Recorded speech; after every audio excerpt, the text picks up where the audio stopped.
बच्चों 100 शब्द प्रति मिनट गति का डिक्टेशन। Yes start. आर्थिक रूप से कमजोर वर्ग को 10% आरक्षण देने के केंद्र सरकार के फैसले को सुप्रीम सहमति मिल चुकी है। इसके बाद अब देश में मंडल 3.0 का दौर शुरू होने की आहट सुनाई देने लगी है। भले यह फैसला केंद्र सरकार के लिए राहत की बात हो, लेकिन अब इस पर जो राजनीति शुरू हुई है, सरकार और भाजपा के लिए उसका मुकाबला करना आने वाले दिनों में आसान नहीं होगा। कई क्षेत्रीय दल इस फैसले में अपने लिए मौका देख रहे हैं।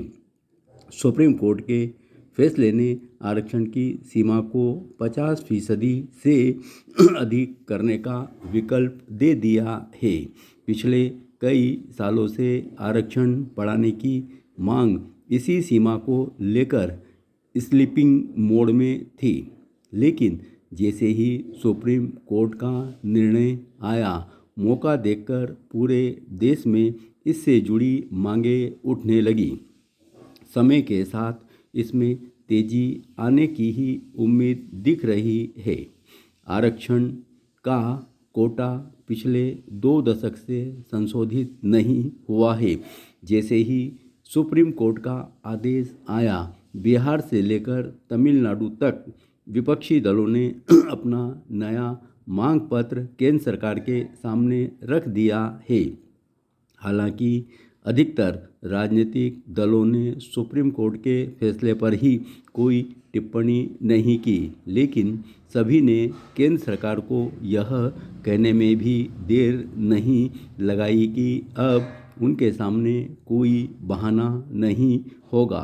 तमाम ओबीसी संगठनों ने अपने लिए आरक्षण की सीमा को तुरंत बढ़ाने की मांग कर दी। वहीं तमिलनाडु की सत्तारूढ़ पार्टी ने इस फैसले के खिलाफ सुप्रीम कोर्ट में दोबारा जाने के संकेत दे दिए हैं। दरअसल जब से अगड़े गरीबों को आरक्षण दिया, तभी से ओबीसी के अंदर इस मसले पर अलग से तरीके से विरोध का मौका भी दिख रहा है। इससे वे आबादी के प्रतिनिधित्व के हिसाब से आरक्षण को नए सिरे से तय करने की मांग कर रहे हैं। उनकी ओर से यह तर्क आया है कि जिस तरीके से अगड़ों के लिए उनका कोटा 10% तय किया गया, उसी हिसाब से अब उनके कोटे को भी बढ़ाया जाए। देश में सबसे अधिक तादाद ओबीसी की है। स्वर्ण आरक्षण के बाद इनके कोटे को 27% से बढ़ाकर 54% करने की मांग उठने लगी है। अगड़े आरक्षण के बहाने ओबीसी के पैरोकार हर तरह से दबाव बनाने में जुट गए हैं। इसके लिए जातिगत जनगणना को सार्वजनिक कर उसी हिसाब से हर जाति को आरक्षण देने की मांग भी करने लगे हैं। उनका तर्क है कि चूँकि सुप्रीम कोर्ट के फैसले के बाद 50% से अधिक आरक्षण देने का रास्ता साफ हो गया है, ऐसे में अब उनकी मांग पूरी करने में कोई बाधा नहीं है।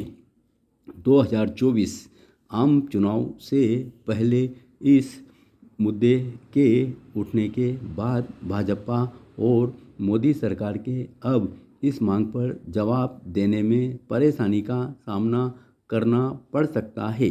देश में राजनीतिक रूप से ओबीसी सबसे बड़े वोट बैंक माने जाते हैं। ऐसे में इनकी मांगों को नज़रअंदाज करना किसी भी दल के लिए आसान नहीं होता। यहीं पर विपक्ष को भी मौका दिख रहा है। अब वह इस मांग को लेकर संसद के अगले सत्र में आक्रामक रूप से सामने आ सकता है। पिछले कई सालों से ओबीसी राजनीति कई मौक़ों पर फिर से पनपने का संकेत दे रही है। बिहार उत्तर प्रदेश में नीतीश कुमार, तेजस्वी यादव और अखिलेश यादव जैसे नेताओं ने ओबीसी जनगणना करने की मांग की। बिहार, उड़ीसा, महाराष्ट्र, झारखंड जैसे राज्य इसके लिए विधानसभा से प्रस्ताव भी पास कर चुके हैं। उनका तर्क है कि ओबीसी जनगणना होने के बाद उनके लिए आरक्षण की सीमा को 27% से बढ़ाकर कहीं अधिक करने का रास्ता खुल जाएगा। केंद्र सरकार अब तक इसमें टाल मटोल करती रही, लेकिन अब उसके लिए और टालना मुश्किल हो जाएगा। दूसरी ओर सुप्रीम कोर्ट के फैसले का साइड इफ़ेक्ट इस रूप में भी देखने को मिल सकता है कि ओबीसी के अंदर क्रीमी लेयर में बदलाव की मांग और तेजी भी से उठे। क्रीमी लेयर के तहत सालाना आय 15 लाख करने का दबाव ओबीसी सांसदों की ओर से भी बढ़ेगा।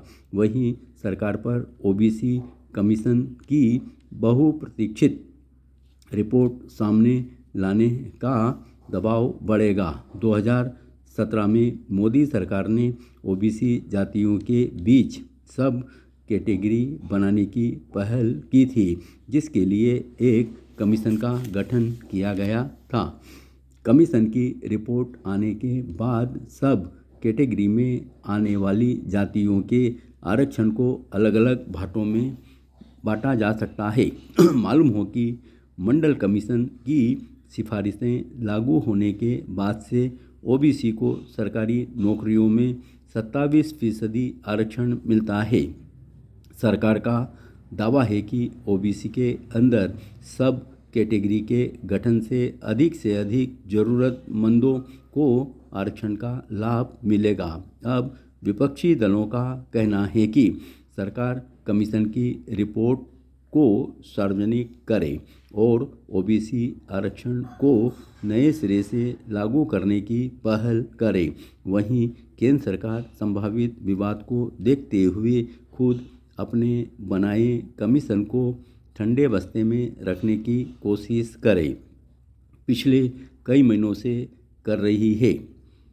इसके साथ ही आरक्षण का विस्तार प्राइवेट नौकरियों तक में करने की भी मांग उठने लगी है। साल 2018 में सवर्णों की नाराजगी को दूर करने के लिए जब 10% का EWS आरक्षण लाया गया, तब SC/ST एक्ट में बदलाव के बाद आंदोलन हो रहे हैं। अब उसी तरह से केंद्र सरकार के सामने ओबीसी तबके की मांग का भी दबाव बढ़ेगा। आने वाले दिन ओबीसी राजनीति का नया दौर दिखा सकते हैं। धन्यवाद।